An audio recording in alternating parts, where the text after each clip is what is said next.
News 7 Tamil, பொறுப்பும் பொது நலமும். இப்பொழுதாவது புரிந்து கொள்ள வேண்டும். நிச்சயமாக அங்கு இருக்கின்ற ஜனநாயக சக்திகளுடன் இணைந்து செயல்பட அது அது அது ஒன்று நல்லது. அது அப்படிதான். உங்களுடைய கருத்தை முன்வைத்து விட்டீர்கள்.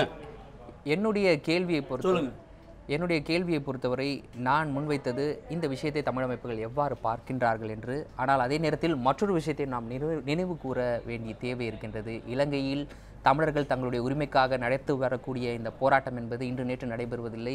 சுமார் 30 ஆண்டுகள் ஆயுத போராட்டம் மட்டும் 30 ஆண்டுகள் நடைபெற்றிருக்கின்றது. ஒவ்வொரு சூழலிலும் அங்கு தமிழ் மக்கள் முற்றுகைக்கு உள்ளாகும் பொழுது அவர்கள் முதலில் கையேந்தி எங்களுக்கு ஏதாவது செய்யுங்கள் என்று கேட்கக்கூடிய ஒரு தொலைவில் இருக்கக்கூடிய மக்கள், தமிழகத்தில் இருக்கக்கூடிய தமிழ் மக்கள், இங்கு இருக்கக்கூடிய தமிழ் மக்களுக்கு பிரதிநிதியாக இருக்கக்கூடிய நபர்கள், இங்கு இருக்கக்கூடிய தமிழ் அமைப்புகள் இவ்வாறு அபாயக்குரல் பலமுறை கேட்டிருக்கின்றது.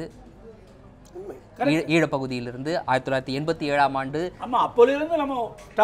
யாழ்ப்பாண முற்றுகை, அதன் பிறகு இங்கிருந்து சென்ற அமைதிப்படை நடத்திய நிகழ்வுகள், அதை தொடர்ந்து எழுந்த அபயக்குரல், 2009ஆம் ஆண்டு எழுந்த அபயக்குரல், இவ்வாறு எழுந்த அபய குரல்களுக்கு இங்க இருக்கக்கூடிய தமிழ் அமைப்புகள் சரியான நேரத்தில் எதிர்வினை ஆற்றிருக்கின்றன.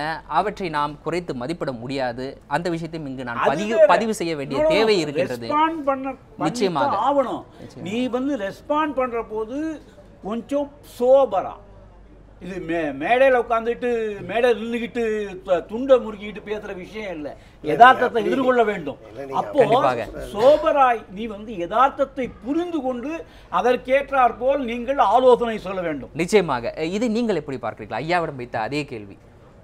இல்லை, ஐயா ஒட்டுமொத்தமாக தமிழர்களுடைய தலைவர்களாக இருக்கக்கூடிய தமிழ் அமைப்புகளை ஒட்டுமொத்தமாகவே குற்றம் சாட்டுவது போலவே இருக்குது.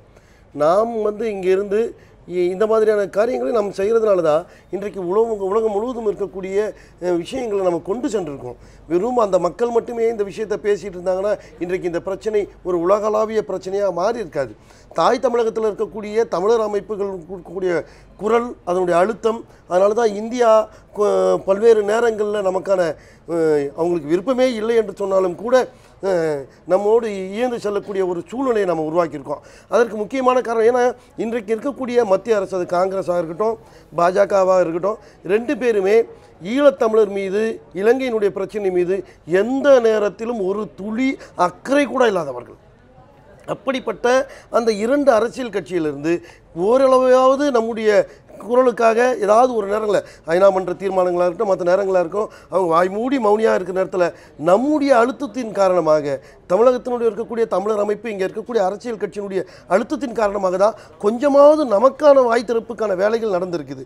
அந்த வகையில் பார்க்கும்போது தமிழகத்தில் இருக்கக்கூடிய தமிழகத்தில் இருக்கக்கூடிய மக்களுடைய அழுத்தம் தான் இன்றைக்கி இந்த பிரச்சனையை நம்ம ஓரளவுக்காவது இன்றைக்கி உலகம் முழுவதும் இருக்கக்கூடிய சூழலில் பார்க்கப்பட்டு இருக்குங்கிறது ஐயா புரிஞ்சுக்கணும். ஏன்னா அவர் என்னுடைய பெரிய பத்திரிகையாளர், விஷயங்கள்லாம் தெரிந்தவர்.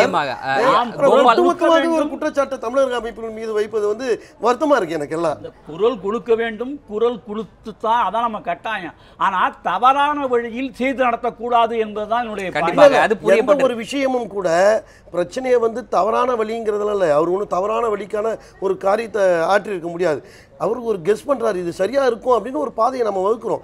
ஏன்னா எந்த ஒரு பாதையும் நம்ம வகுக்கும் பொழுது அது சரியாக போய் சேர்ந்துரும்னு நினச்சிட முடியாது, தோல்வியை சந்திக்கலாம். ஏன்னா எதிர்வினை ஆற்றக்கூடியவர்கள் நம்முடைய பலசாலியாக இருந்தபோதும் 2009ஆம் ஆண்டு இறுதி யுத்தத்தை ஒட்டி நடந்த நிகழ்வுகள் என்பது மிக முக்கியமான ஒன்று, அது கவனிக்க வேண்டிய ஒன்று. நம்மால் இலங்கை தமிழர்களை காப்பாற்ற முடியாத ஒரு சூழலும் கூட ஏற்பட்டது என்பதை நாம் ஏற்றுக்கொள்ளவும் வேண்டும். இந்த சூழலில் இலங்கையிலிருந்து, களத்திலிருந்து நம்முடைய செய்தியாளர் காந்தகுமார் ஸ்கைப் மூலமாக இணைந்திருக்கின்றார். காந்தகுமார், இப்போது முடிவுகள் எந்த அளவுக்கு வெளிவந்திருக்கின்றன? அதிகாரப்பூர்வமான அறிவிப்பு வெளியாகிவிட்டதா? ராஜபக்சே தோல்வி அடைந்து விட்டார் என்பதை அதிகாரப்பூர்வமாக இலங்கையினுடைய தேர்தல் ஆணையம் அறிவித்து விட்டதா? தேர்தல் ஆணையகம் தொடர்ந்து தகவல்களை வெளியிட்டுக் கொண்டிருக்கின்றது. இதுவரையில் இறுதி முடிவு அறிவிக்கப்படவில்லை, தொடர்ச்சியாக முடிவுகள் அறிவிக்கப்பட்டுக் கொண்டிருக்கின்றன. முதலில் தொகுதி ரீதியாக இந்த முடிவுகள் அறிவிக்கப்படுகின்றன. பிறகு அதனை அடுத்து மாவட்ட ரீதியாக இந்த வேட்பாளர்கள் பெற்ற விவரங்கள் அறிவிக்கப்பட்டுக் கொண்டிருக்கின்றன. இப்போது அம்பாறை உள்ளிட்ட சில கம்பகா உள்ளிட்ட சில மாவட்டங்களில் தொகுதி ரீதியிலான முடிவுகள் வெளிவந்து கொண்டிருக்கின்றன. பெரும்பாலும் இன்று இன்னும் சில மணி நேரங்களில் அனைத்து முடிவுகளும் தேசிய ரீதியாக இவ்விருவரும் பெற்ற வாக்குகள் சதவீதங்கள் போன்ற முழு விவரங்களையும் தேர்தல் ஆணையம் அதிகாரப்பூர்வமாக வெளியிடும் என்று எதிர்பார்க்கப்படுகின்றது. காந்தகுமார், இப்போது வெளியாக இருக்கக்கூடிய முடிவை வைத்து பார்க்கும் பொழுது இந்த 2 வேட்பாளர்களும் மஹிந்த ராஜபக்ஷவும் மைத்ரிபால சிறிசேனாவும் எவ்வளவு சதவீத வாக்குகளை பெற்றிருக்கிறார்கள்?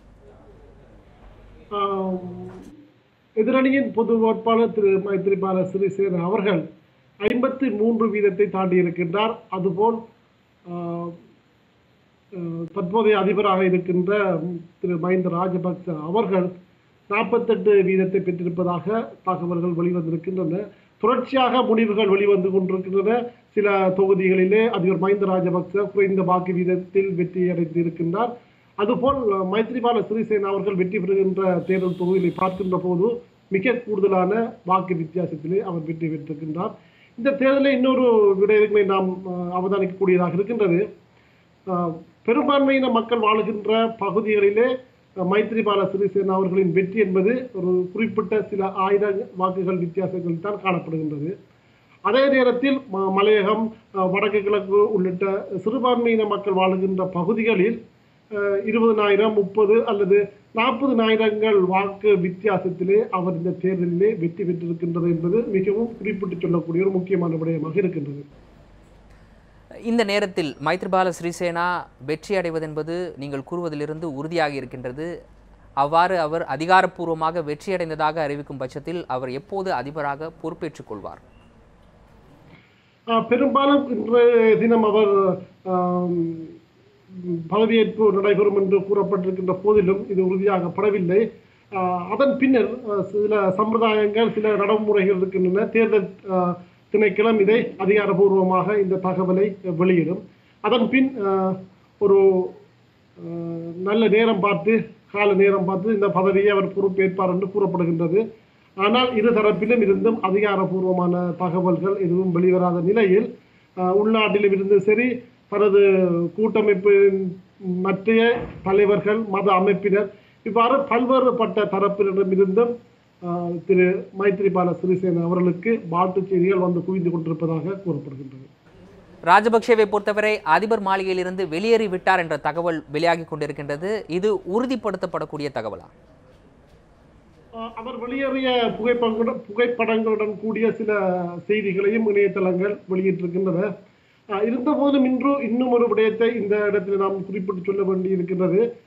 தேர்தல் பிரச்சார கூட்டங்களின் போது மைத்ரிபால சிறிசேனா அவர்கள் பல்வேறு விடயங்களை முன்னிறுத்தி தனது பிரச்சார மேடைகளிலே முழங்கியிருந்தார். அதிலொன்று, முக்கியமான விடயங்களில் ஒன்று, தான் அதிபராக தேர்ந்தெடுக்கப்பட்டால் அதிபர் மாளிகையில் தான் தங்க மாட்டேன், வெளியிடம் ஒன்றில் தான் தங்கியிருந்து பணிகளை செய்வேன் என்று குறிப்பிட்டிருந்தார். அதிபர் மஹிந்த ராஜபக்ச அவர்கள் தனது வாசத்தளத்திலிருந்து வெளியேறினாலும் கூட உடனடியாக மைத்ரிபால சிறிசேனா அவர்கள் அதிபருக்குரிய வாசத்தளத்தில் குடியமர உடனடியாக செல்வாரா என்ற ஒரு கேள்வியும் இருக்கின்றது. நன்றி காந்தகுமார், தொடர்ந்து இணைப்பில் இருங்கள். மேலும் தகவல்களுக்கு உங்களை மீண்டும் தொடர்பு கொள்கின்றோம். நம்முடைய செய்தியாளர் அவர் இலங்கையிலிருந்து அளித்த தகவலை பார்த்தோம். தொடர்ந்து பேசுவோம். ஒரு சிறிய இடைவேளைக்கு பிறகு தொடர்வோம்.